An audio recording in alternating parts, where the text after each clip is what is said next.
Good afternoon and welcome to Coffee, Tech, and Opportunity. I'm Will McNeil, CEO and founder of Black Tech Jobs, and your host today. We're super excited to have Ryan Neal, President and CEO of Blueprint Technologies, join us and engage us in a real conversation about today's marketplace as it relates to employment, the job marketplace, to be more specific, and what you can do to balance. These are challenging times. These are very, very interesting times. And we want to be able to help deliver some value to our community of both employers and candidates to make sure that we are living up to our promises. So without further ado, I'm going to bring on Ryan Neal so he can tell you a little bit about himself and his great story, his origin story, and how he's done so much in technology. Ryan, welcome to the show. Thanks for having me. Appreciate it. Hey, glad that you're here. I started talking a bit about your background and experience. Going to be more excited to have you on. And I'd like to just kick it off a bit with your origin story. You have a very diverse career. Your first business was in the trades, right? So, and now Yeah. you're in technology. Siding and windows, doors, does that sound right? Yeah. Window and door manufacturing. Wow. That is quite the transformation from the work that you're doing today. Yeah, I would say like I don't have any business being in the business that I'm in, and that we have a tech consulting company, and I hate technology and I hate consultants. So it's a little bit ironic, which makes us do it a different way. So kind of my background is, I was my inspiration for kind of everything I do is from my mom. She was a single mom. My parents were divorced when I was 4, so she was a single mom when with 4 kids, no education, no job, all of a sudden having to make it work. And so I kind of grew up watching her raise us, but then work multiple jobs in the evening. And she eventually started her own business and eventually became a serial entrepreneur that I ended up kind of working in those businesses along the way. Which was pretty amazing to watch. It kind of showed me the power of no matter where you come from or what you're starting with, what you can create within the America, right? You in the United States, the opportunity that's there.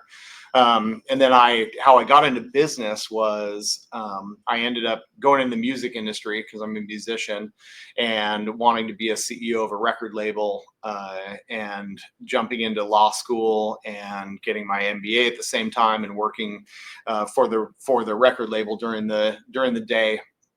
And then eventually getting out and also struggling to not being able to find a job post law school and with an MBA, so highly qualified and not have any job prospects. And eventually, through a number of different connections, bought my first company, and then kind of went on from there, being able to buy multiple different companies and startup companies and things like that. And then, like, one of the big things that we've learned kind of along the way is, all the different folks that have been around in my journey have all been from very different walks of life. And that's kind of the theme of what we try to espouse now from a diversity of thought perspective. Is the only way you can really kind of get some of that stuff done is through diversity of thought. And so, yeah, my first company was a custom window and door manufacturing company, and then also started, that was right in the middle of the kind of pre-Great Recession, and started my first tech consulting company with a few friends, and I never really understood it, the business, until after we sold it and we kind of flipped it and created a Blueprint to kind of flip the model on its head, where we stripped out the consulting part of it and stripped out kind of the more base level tech work, and wanted to marry the strategy and delivery into something that's really provides business value. And it's been a great ride. And we're just about to hit our 12-year mark in business. So over a decade's pretty rare from a company age standpoint. So we're pretty proud of that. And we've gone through multiple different iterations, and we kind of pride ourselves on reorging every single year, repointing in a different direction, because the world changes constantly, especially when you're kind of out in front of all the different tech. Yeah, it's a great segue. The world is changing a lot, and especially in technology, specifically around technology employment. Let's talk a little bit about the job market and what's going on. What do you think is going on? Before you answer, I'll preface kind of the backdrop of why I'm asking this question is we're talking to a lot of people who have been laid off over the last 24 months. I've talked to a number of highly skilled, highly educated, well experienced professionals who've been out of work for over a year. And in 2023, there hasn't been much reporting at scale on this topic. But the first half of the year, 90% of the people who were laid off were of African American descent. Yep. So, what's your take on what's happening to the job market, and what have you learned? And then we'll come back to the kind of the final part of my question, which is, what general advice would you give to active job seekers? Yeah, that's great. It's a great question. And to kind of frame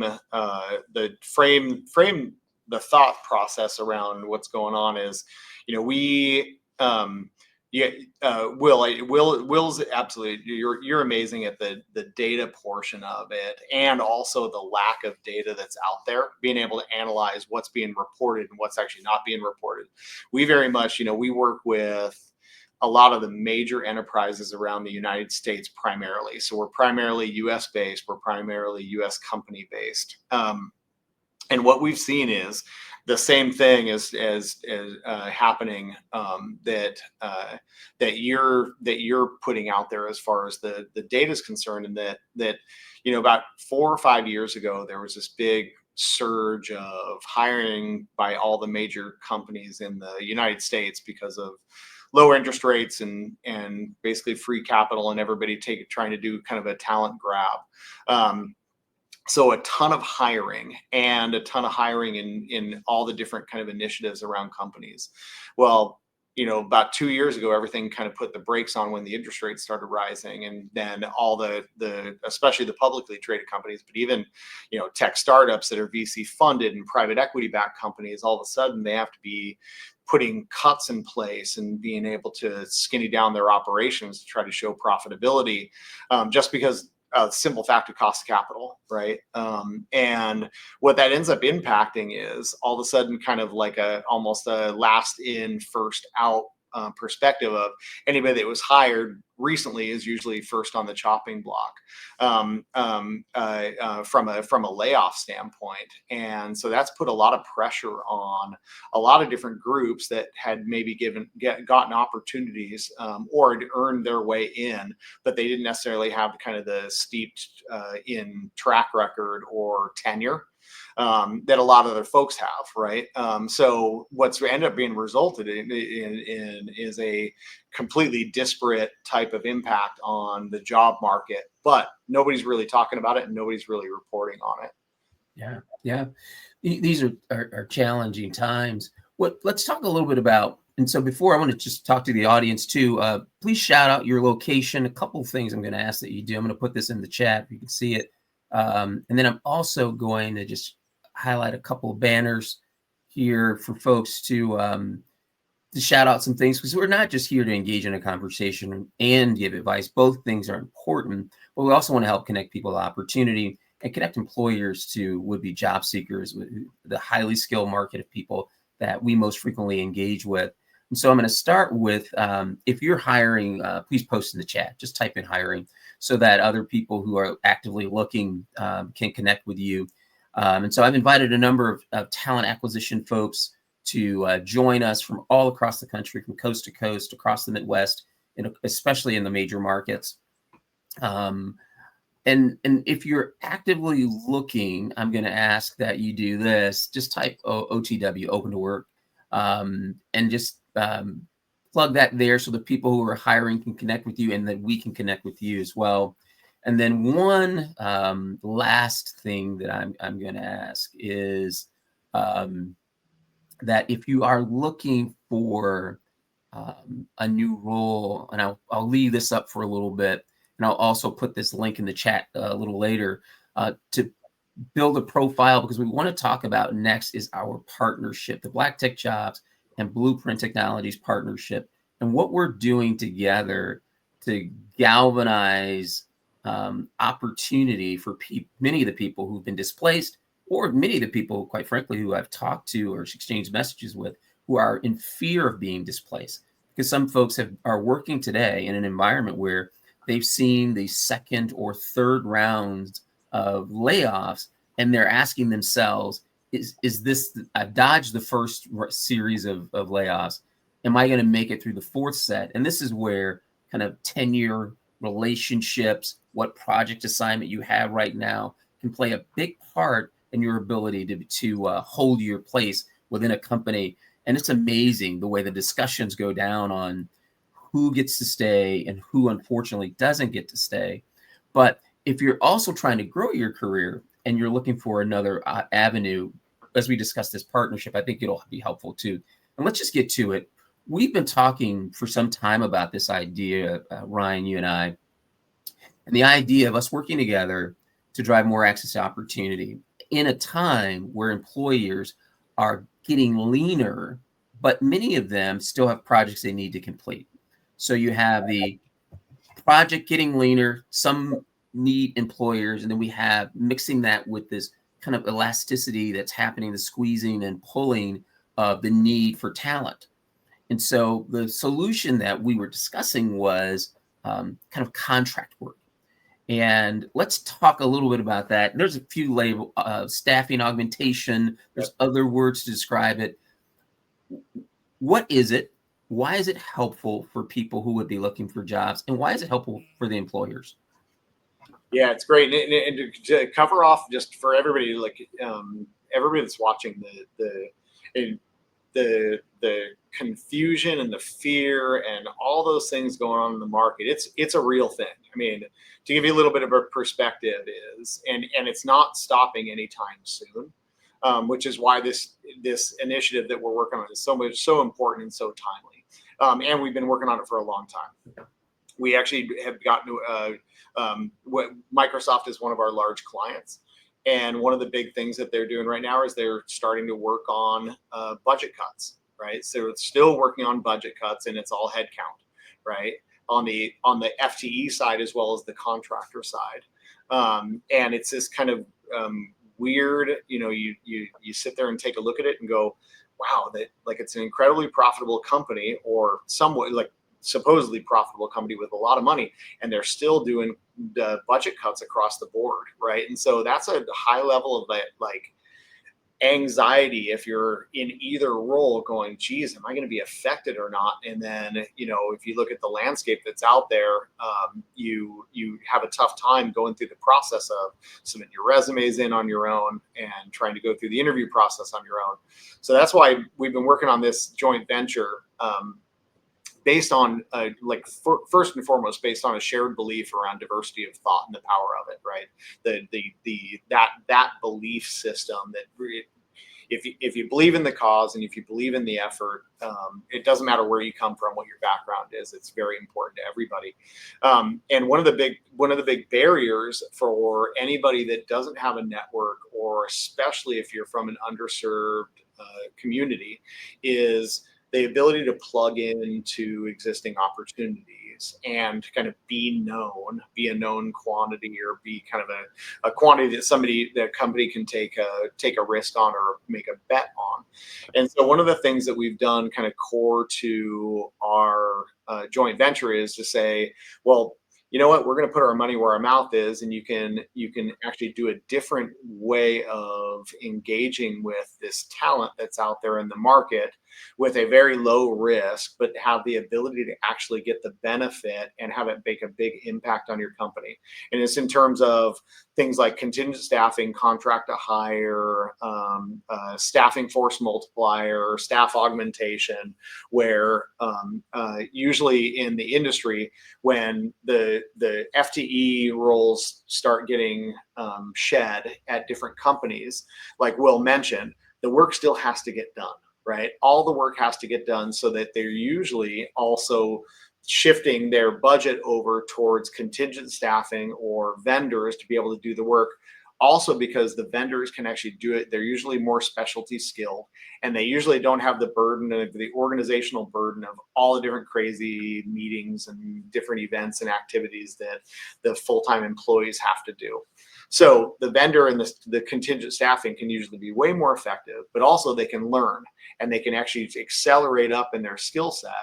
And then if the employer has the ability to potentially convert them, then they have the ability to go over and work for work as an FTE. So that's kind of what we're trying to focus on.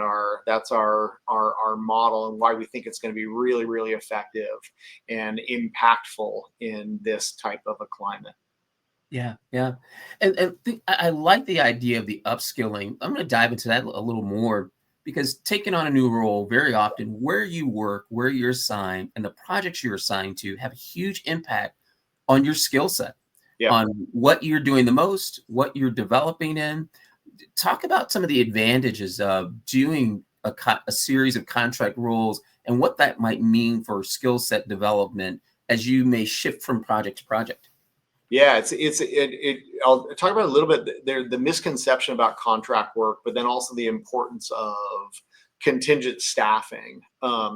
So the misconception about contract work, and it depends on the business model, but at least the one that we espouse, and the one that we operationalize is we have vendor roles with companies, but what we try to do is try to marry up the roles with any kind of an end of contract and be able to shift the skill set of the individual over to different projects and different companies, so that over the course of a 2-3 year period, you end up working on 3, 4, 5 different type of engagements with customers. Instead of thinking of it in terms of, I have a finite contract that's only going to be 9 months with a start and an end date. At the end of the 9 months, I'm going to be unemployed, so I have to go back in the search again. So that's kind of the misconception about the contract work that we don't follow. But the important part is, like, like right now, like the ability to actually upskill, especially on the job.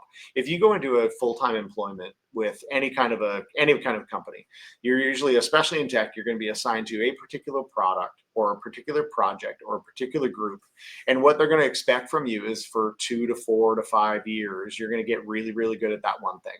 Well, what that ends up doing is it narrows your skill set, and it narrows your set of experience, so that you end up kind of being branded as you're that type of you are that person, right, that does that work.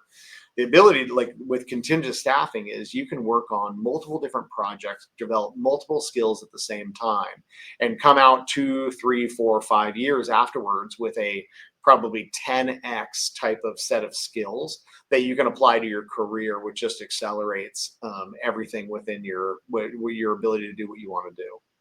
Got it. Got it. Got it. And I'm going to do a little interruption just for a little bit. I just plugged into the chat the link to build your profile on Black Tech Jobs, and if for some reason it didn't come through, because there had been a couple of technical issues across the different platforms. So if you're on LinkedIn, you may not be able to see it. We'll post it as a link to this invite so that you can come back and do that. But it's just Black Tech Jobs /profiles /sign up. So as we were talking about the advantages and learning the skills, this is a very interesting time from a skill acquisition perspective. Some of the things that I've been talking to people about is, hey, Will, I've been in the game for a decade. Yeah. And I need to stay relevant. What are some of the things that I should be working on? Because 20 years ago, there were like 3 or 4 things you could learn how to do, and you would pretty much be guaranteed employment for life. Yeah. But now, new tech is coming out, even within the ecosystems of different buckets of tech. It's growing and expanding, but then we're also seeing a little contraction that I think will accelerate as AI is involved, because now, just 4 years ago, software engineering was just flooding the marketplace, the demand for it. And now we're seeing that writing code is looking different, and is going to continue to change. What are your thoughts about new skill acquiring? So what are some of the things that I should focus on if I'm someone who's been around for a decade and I've gotten really good at front-end development or back-end development? And I've gone deep in one platform or another. So if I'm really good with the Microsoft suite, or if I'm good in the Google suite, or on the data side with AWS, what are your thoughts about where and what people should focus in on now? Well, it's cool. I mean, I have this discussion with my mom all the time that she's like, I can't believe you guys are even going to live in this world, because like all of a sudden Siri wants to talk to me and all these different things. This AI wants to engage with me, and I just go like, um, it's going to be okay, mom. It's going to be all right. The reality when it comes to kind of that mid generation, especially especially the folks that are coming out of college that were impacted in their education process by the pandemic, is, I think, like exactly how you described it, Will, is it is a massive advantage. And it's a massive advantage if you take a look at it from a non-linear perspective. And that, like, so Will, like, you know, being a professional in this industry, what, like, if somebody wants to be qualified for a software engineering job to work at an enterprise company, what would they typically have? What would their resume have to look like? Yeah, you're talking about someone who's got, if they're most likely, you want to be full stack, so you can be front and back, Yep. right? And you want to have some development examples. You want to be able to hope either college educated, Yep. and or some series of certifications, and some good relationships to go along with those certifications, because not all managers see certifications the same way. And more importantly, they don't just care about what you know about what you do, being prepared to take on the technical part of the interview process. Yep. And on that resume, you want to see experience, what you build, the problems you've Yep. solved, and the consistency within your employment. And so, like 5 years ago, like what your resume had to look like. We've gone through this so many times with emerging technology. Is, Mhm. we'll get hit up by an employer and they'll say, "Well, I expect our candidates that you put in front of me to have a PhD in computer science, and they need to have 5 to 7 years experience working with this technology and at the enterprise level." And we usually go like, you realize the technology that you want them to work on didn't exist 5 years ago. It was like, it's 2 3 years old. Like they can't have 5 to 7 years of experience with it. So that's kind of the cool part about it, is where the technology is moving, is that whole paradigm's gone. It's gone.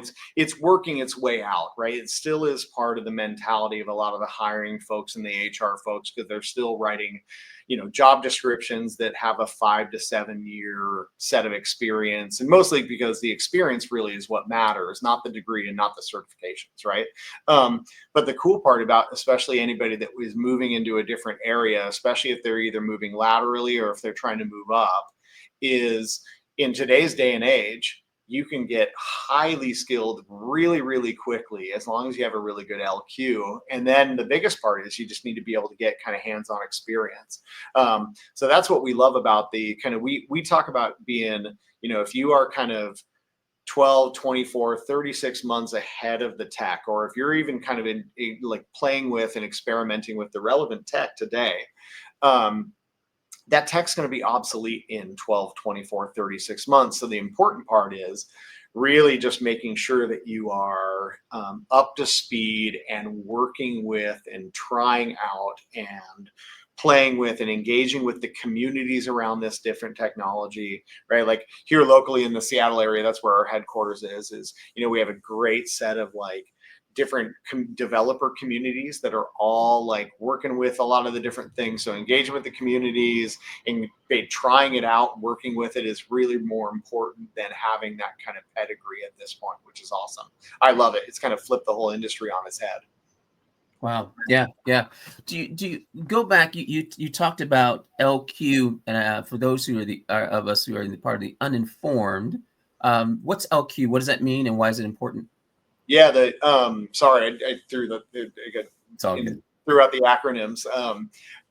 Yeah, so typically, like people would interview for a couple different types of skills, right?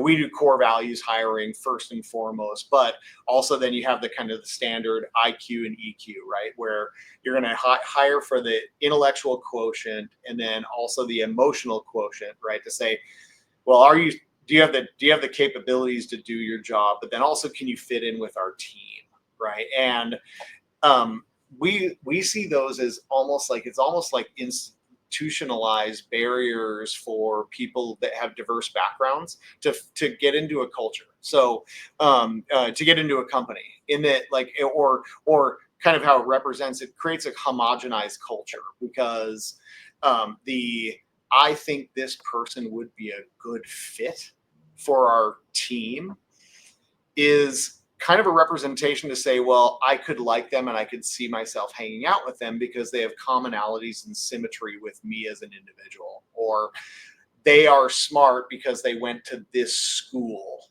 right? They have this degree from this university. So do I. So I can validate that they have the IQ that would fit for our company.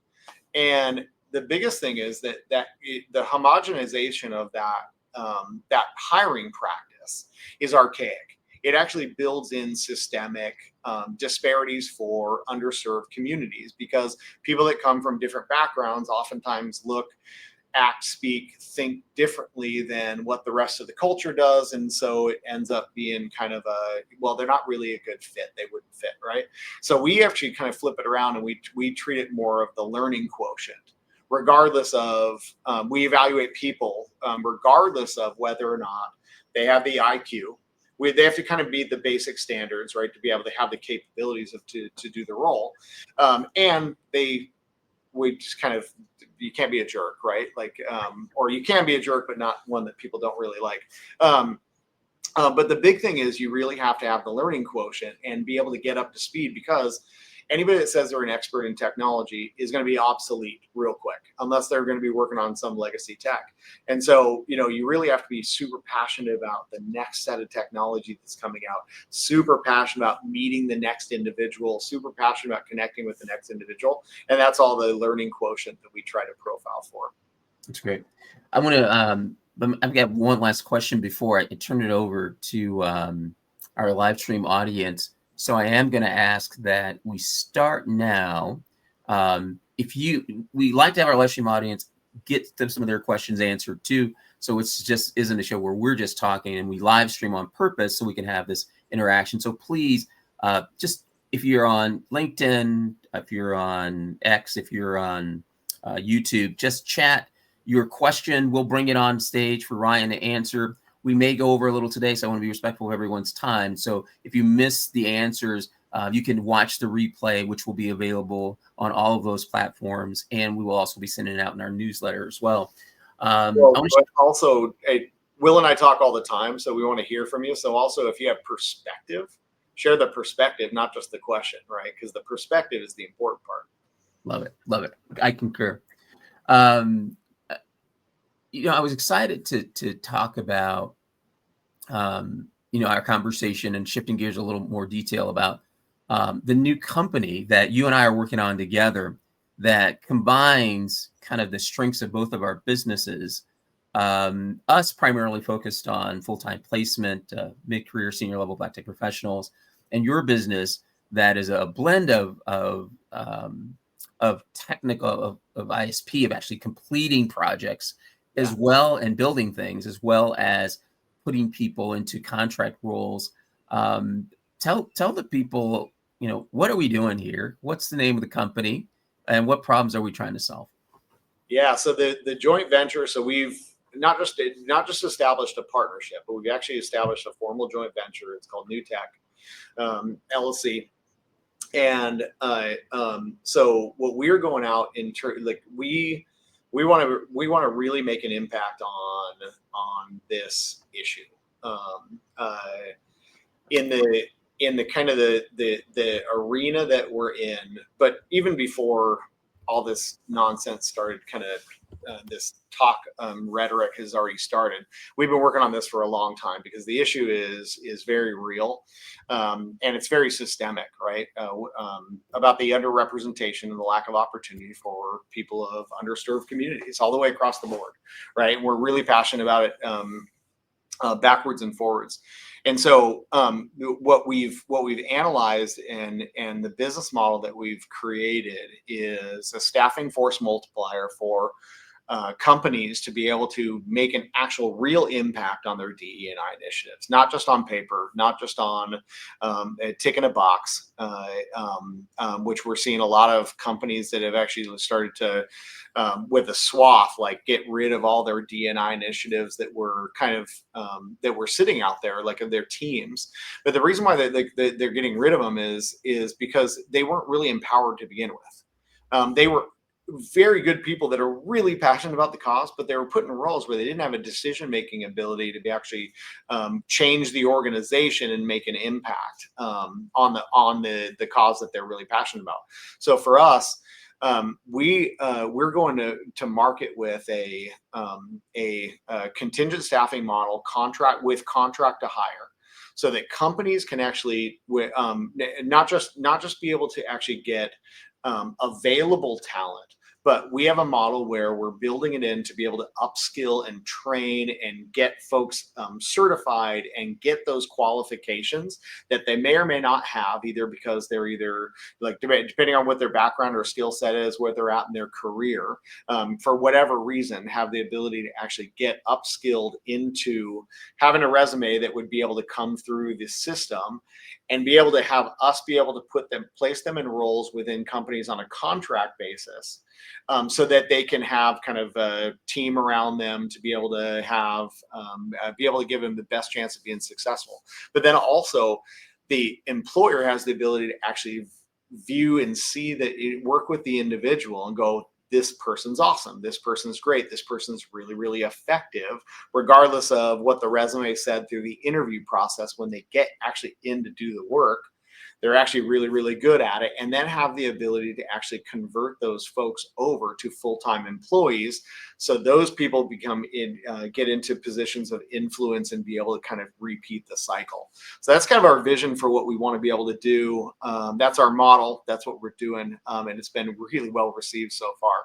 I'm super happy about it. Yeah, same. And I want to just point out a couple of things. So to your comments on the DEIB leadership, is just, I think we were talking about the decision-making authority, having the ability to say yes or no. And just the structure of that system didn't execute well against what I think the audiences, and an audience meaning people who are in the recruiting business, people who are talent acquisition leaders, people who were looking for roles, the execution didn't come through there.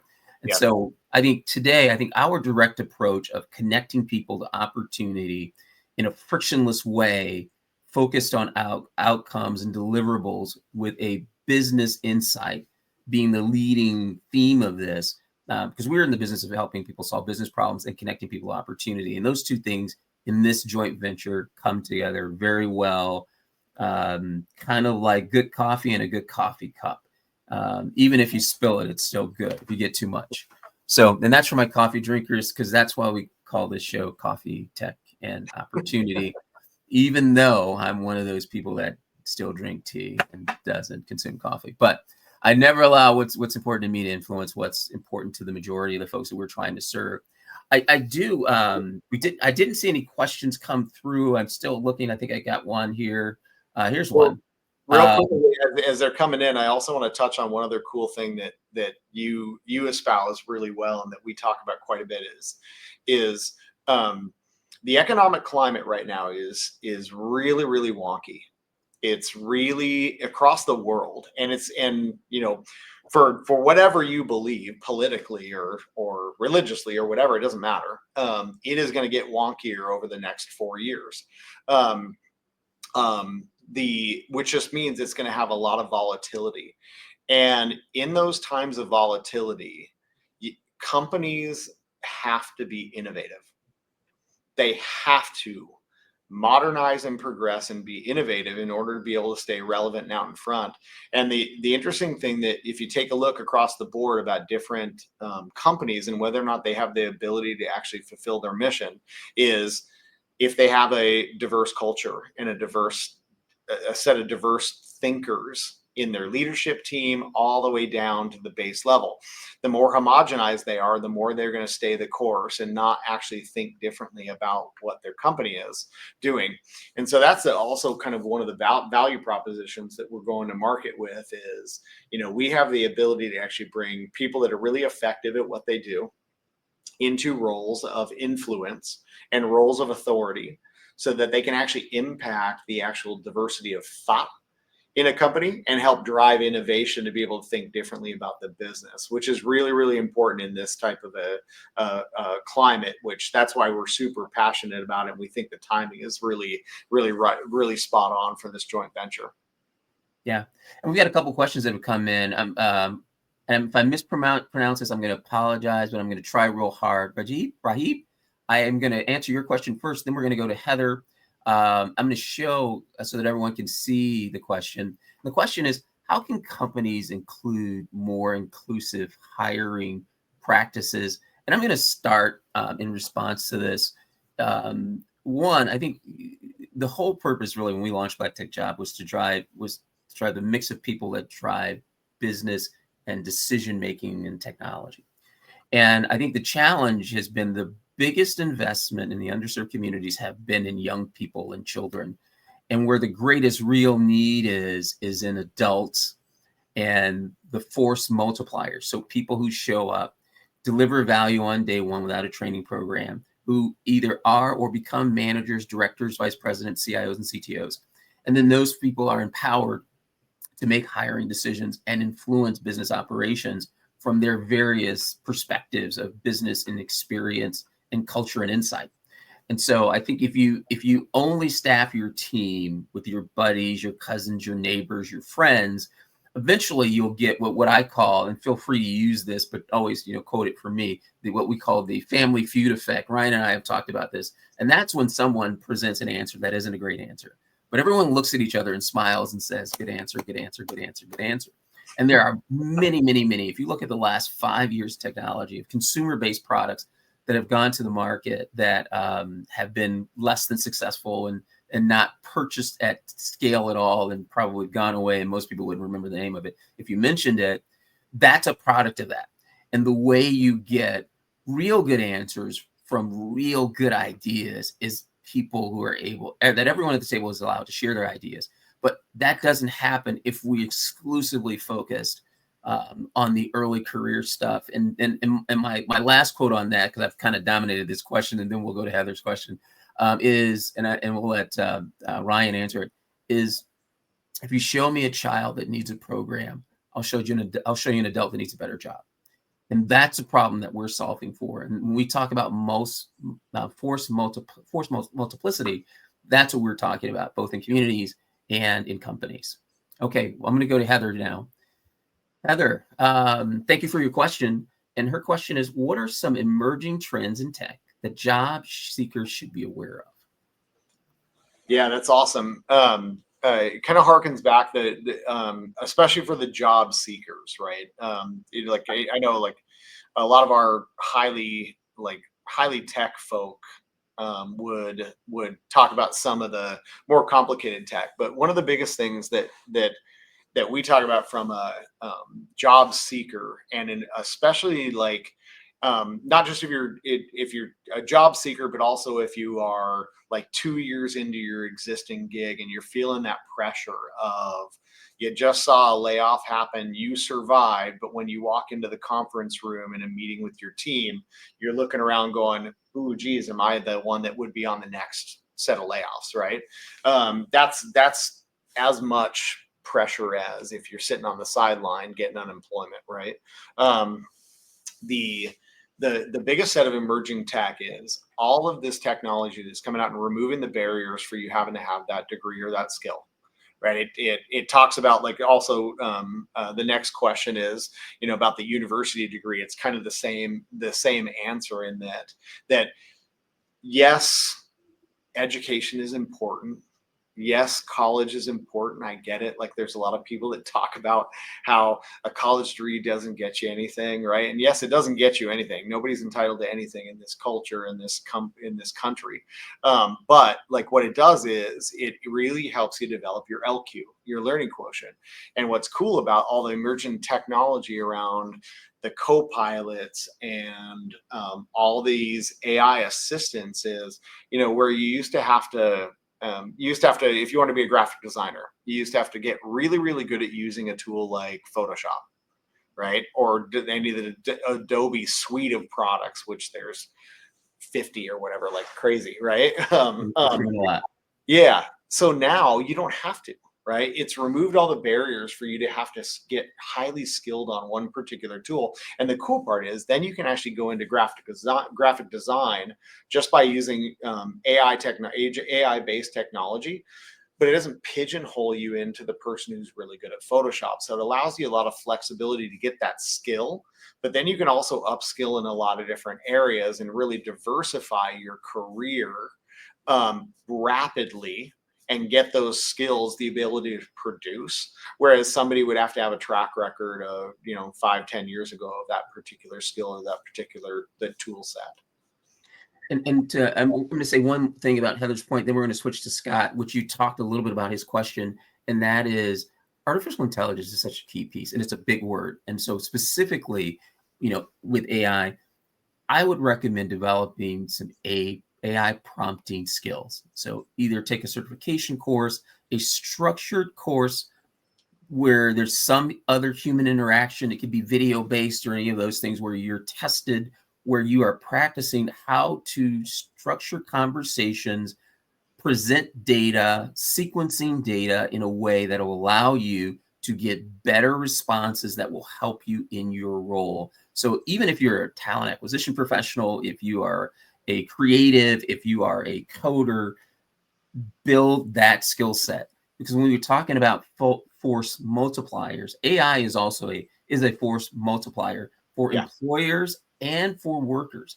And so I would tell you there's, as someone who grew up in a manufacturing town, and I've watched robotics change the way and the landscape of it, and the people who thrived and survived in that space, when the robots came, they learned to work on the robots. And so I would absolutely say invest in your skills and do it often, because AI is evolving too. It isn't just standing still. And so there'll be a lot of talk about it. But if you can get ahead of it, I equate today's time with artificial intelligence to the early 2000s when the tech bubble went before the boom.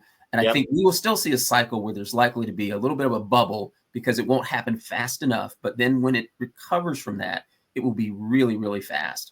And so companies will try to figure out ways to augment labor, to improve efficiency, because there isn't a lot of product innovation that's game changing right now. And so you'll see financial engineering coming first, which has already happened with layoffs and price increases, but the market can only bear so much of both of those things. But I do want to get to Scott's question, who's next, and then we have two more coming up. And I don't want to let everyone know that we're going to get to them. And Maynard, I think, is after that, and then Maynard's the last question so far. So Scott's question: if I don't have a university degree, will it make it difficult for me to break into tech? And let's talk about the non-traditional, because a lot of people are career pivoting into technology. And this is another example of adults. And this is where I think the contractor model really works for these types of candidates as well. And I'm going to shift and let, because I'm not a guest on this show. I want Ryan to answer this question. Ryan, what are your thoughts on Scott's question? Yeah, and real quick, just to go back to the AI skill set aspect. I don't know if one of our folks in talent acquisition, Greta, has a specialty in the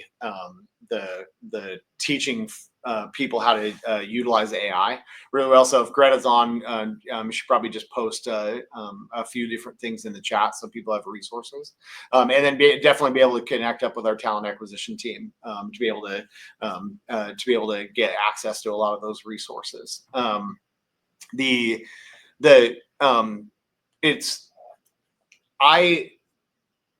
the university degree question is an interesting one, in that there's two sides to look at it, and I kind of look at it from both sides. In that, um, if you are well, first and foremost, track record and experience win the day in tech.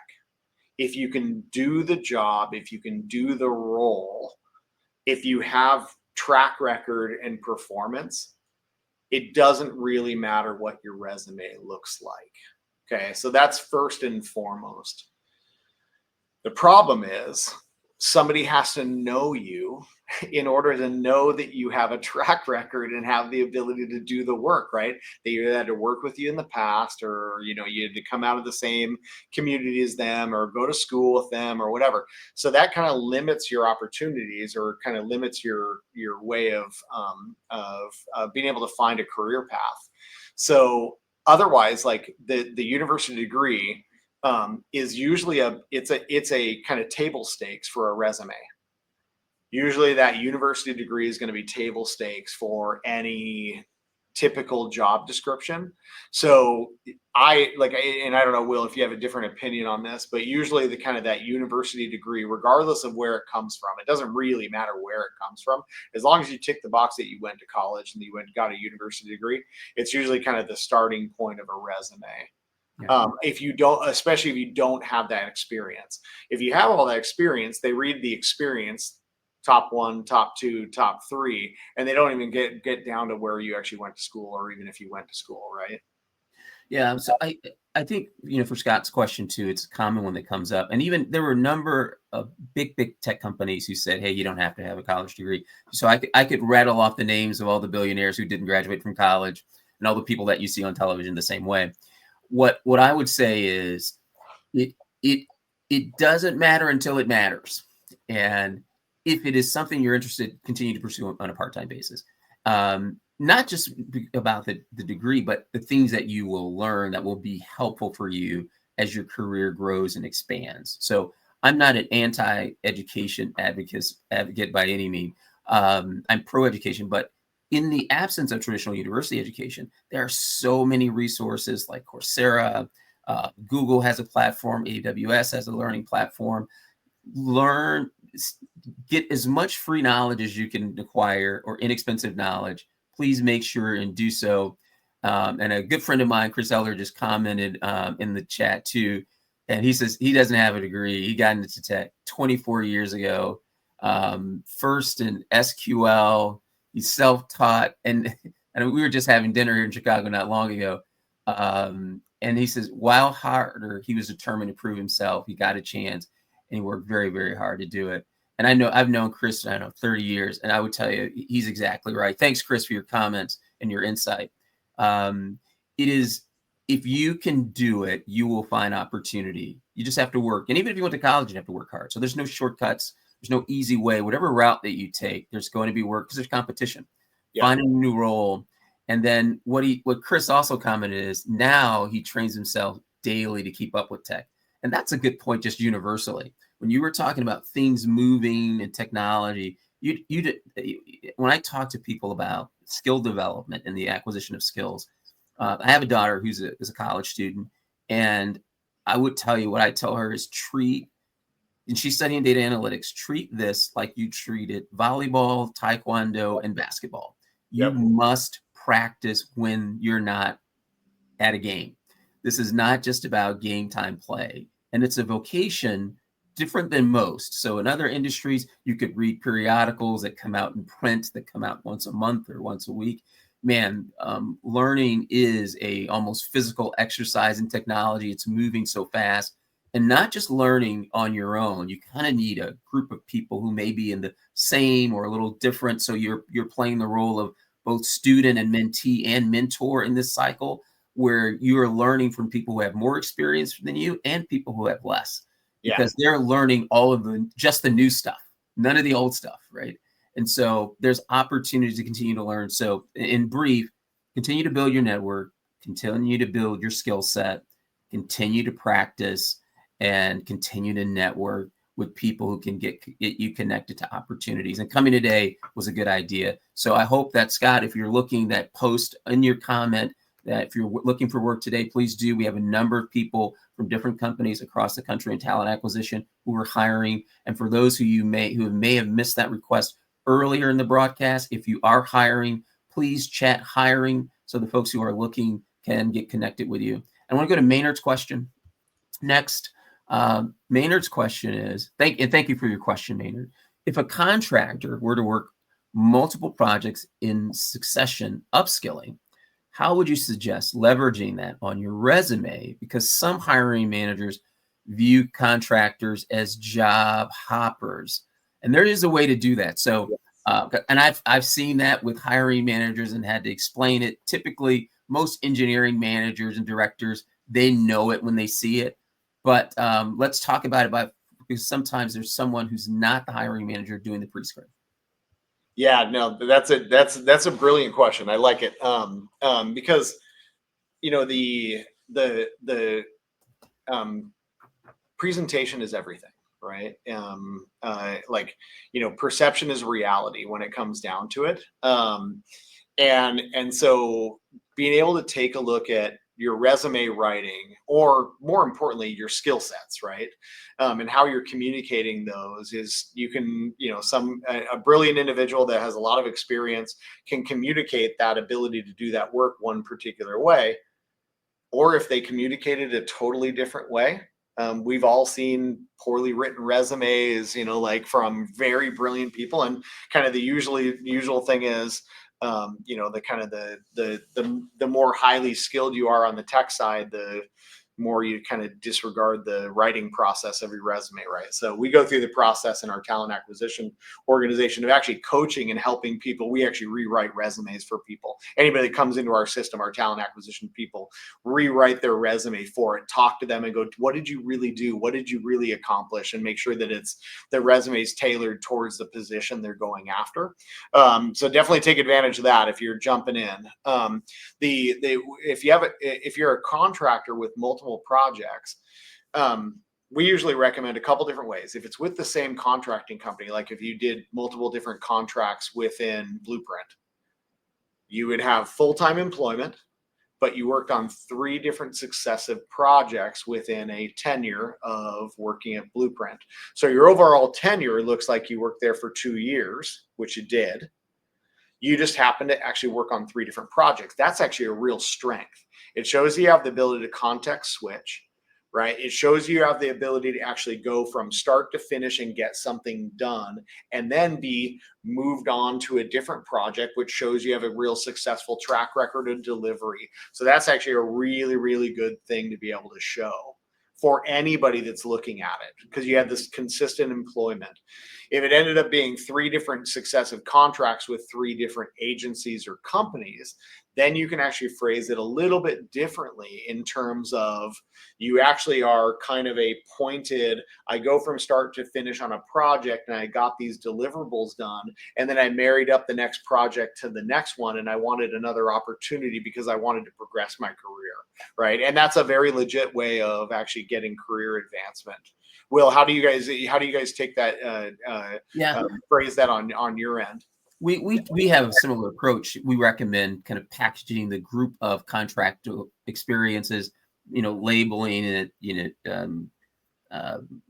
contractor staff augmentation expertise, and then kind of at some point, not everyone writes a cover letter anymore, or in your objective is, highlight your ability to be flexible, adaptable in new environments, in new teams, to be a starter and a finisher, and talk about the soft skill team development that happens, maneuvering quickly, adapting to change.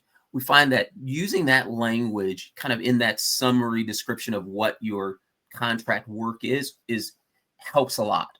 And then also highlighting kind of in a resume that's more functional, and it may not necessarily be chronological, because you may have contract work for 3 or 4 years, and then maybe a W-2 role for a year, 2, 3, 4 years. And so where you can package it together, I think the delivery is cleaner. It frames a better story, and then get in front of it at your point of introduction, as you describe, kind of people when that question that at some point someone's going to ask you in the interview process, tell me about yourself, say, and then make that a part of your story. I enjoy the diversity of work. Now you may have to pivot that if you are going into an old legacy tech company they're looking for someone who's going to steer the ship, not change things.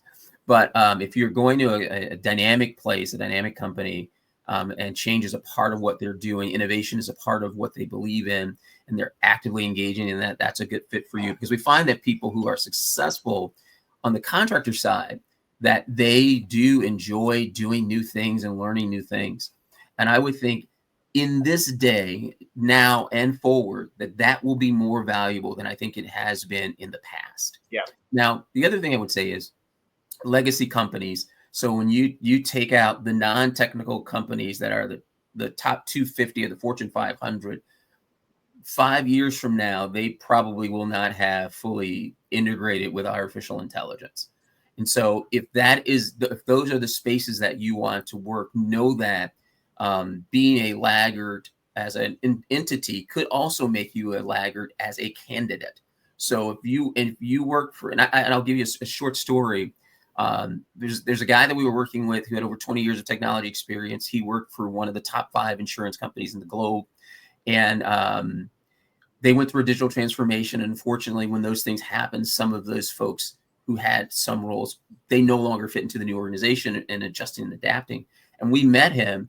He was almost unemployable because the technology that he used was really no longer being used at scale. And the people who were doing it were the sole survivors of the transitions that companies were going through.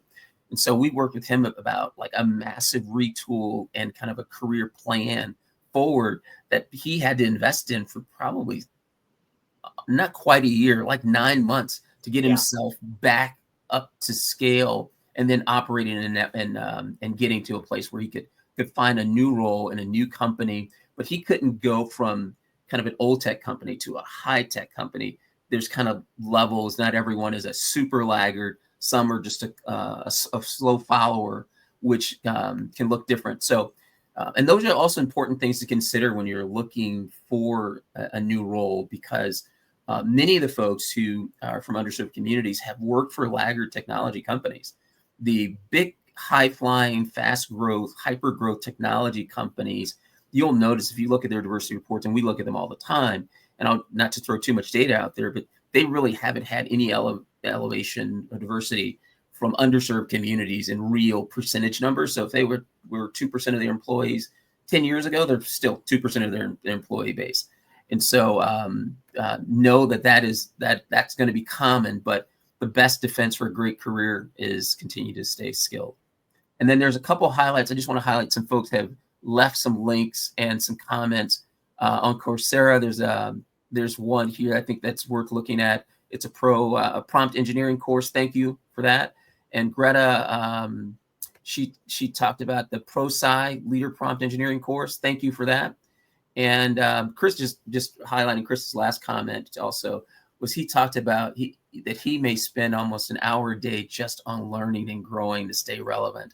And here's a guy who's crazy smart, self-taught. And when I worked with him, he was years ago, even when technology wasn't his job, he was solving a lot of technology problems around our offices when we worked together. And so there's a lot of really bright people, a lot of really smart people doing a lot of great things. And then I'm just going to highlight Ruthie, who came in the back end of my second request to let us know that she was hiring. Thank you. So we're getting close to our time to wrap. I want to thank Ryan for joining us today, Coffee Tech and Opportunity. If this is your first time attending, we love to have true conversations about technology and opportunity, career growth, and partnership. Again, if you and I haven't had a chance to talk in a while, and last time you saw me, I had a lot of hair. I just came back from vacation. This is not. Last time I was on, I had less hair. Yeah, there you go. There you go. I do have one question for you before we go. We bring on lots of different people from different companies, CIOs, CTOs, head of HR, head of recruiting, to talk about the things that happen in the places of work.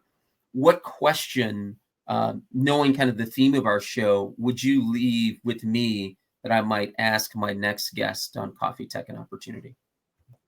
Well, I actually I think probably one of the more important questions that was asked, we actually didn't address it, Okay. didn't get it, was in the chat, Okay. which is how do you actually, if you're from an underrepresented or underserved community and you get into a position like this, how do you actually integrate and become a leader while still maintaining your own identity? Which is a question that we can do an entire hour or probably an entire day on, because it's incredibly nuanced. So that's the one question I would love to hear from everybody to be able to weigh in on. Yeah, I love it. And you know what? I think I won't close. I'll go a little over for that and just say everyone has the right to show up as himself at work. You know, a key element of work is the work of finding the right work for you. And that's one of the great challenges for talented people, is trying to figure out what they want to do. Because for many of the folks who are on this show, they could be doing something else, and they've chosen what they're doing today. Who you work with, who you work for, are critical decisions, to both your work and your life. So not just the company. So a part of what we think is helpful is the origin of you finding that relationship. You know, do a little cyber stalking on the people that you're interviewing, not just their LinkedIn profile, but I know that there are companies that it's not great to know that they've gone to your Facebook page or your Instagram page, and you should be doing the same. And it's a good way to learn about them, and it's a good way to engage with people. And because they're usually showing some version of their better self in the interview process too, the same way you are as a candidate. And I think the questions that you ask, especially the more senior you become in your professional career, it's critical, because you needing to be you to execute the job at the level that you need to execute, because you're a force multiplier in the people that you hire, promote, and assign projects to. And so I think is there is I forget the book title, know thyself, and to thyself be true. And that, because it's so hard to go to work and be someone else all day. And I get it. And because I'm not telling you to quit your job tomorrow because you don't like the way things are going, but know that you have to be able to engage people one-on-one when things aren't going the way that you want to, in a way that they can receive them. You can tell anyone anything, but you can't always tell them the way you want to say it. You want to be able to say it the way you want them to receive it. And the examples that I use that I find to be most effective in managing the tone and tenor of the message we're trying to get across. Think about what you want to get done. I'm a father of 3 children. What would you tell your children in the voice that you would use there? What would you tell your mom in the voice that you would use there? What would you tell your significant other in the voice that you would use there, in a public forum, likely where your priest or rabbi or preacher might be around? And if you can get that voice right, you can get the right message when there's points of conflict or struggle. And so, and then even ask the person you're speaking with, I'm struggling with this. I'm trying to find the best words to say it. Help me understand the best way to communicate with you. I feel like we're missing each other some way. I don't get up here, come to work every day to have a conflict. How do we get around it? And I think if you lead with asking questions or seeking to understand first, I think you'll make some headway. And granted, there are some conflicts that can't be resolved alone. And if you don't feel like you can't get it there, you have to sometimes elevate things within the organization. And I've never been one of those people that like to elevate behind people's back. And so, I try to tell people, hey, I'm trying to resolve this. I can't find a way forward. I think we need to bring someone else into our conversation. And I think it should be Jeff, who's your boss, right? And so then we can talk through it, because you need an advocate and an ally to know that something's going on. Because I promise you, if someone views you as a troubled employee, they've already told their boss, you're already on the radar. And so when you play offense, it demonstrates a tier of professional maturity that is respected, because some of the best ideas come out of conflict. But balancing that, choosing your battles. And the other thing I would say is mentorship is important. You can't be the smartest person that you know in your network. You've got to expand that. You can't be the most senior person that you know in your network. You have to expand that. And that would also tell you that in my experience too, that having some junior people who are really smart around you is super helpful. And junior just means years of experience, but it doesn't mean that they don't have great ideas, and they may be better at something that you should be better at, and you may surprise yourself by looking around at your other resources. So those are my thoughts. I couldn't let that one get by. Ryan, I took that question as one that that maybe I should answer. So hopefully this was helpful. Thank you again, Ryan Neal, Blueprint Technologies. Thank you everyone who joined us live. If I could have been anywhere else, I would have still chosen to be here today with all of you. Thank you. Reach out, connect on LinkedIn, reach out, connect. Amen on that. Okay. Thanks everyone. I'm going to close out. I'm going to say goodbye to Ryan. Ryan, I want you to hang around for a little bit. And as we say goodbye and we go into this new year, 2025, there are challenges. So if you and I are not connected, let's get connected. If you're not following us on Black Tech Jobs, please do so. On LinkedIn, that's where the majority of our content gets produced. And we look forward to seeing you all again soon. Bye now.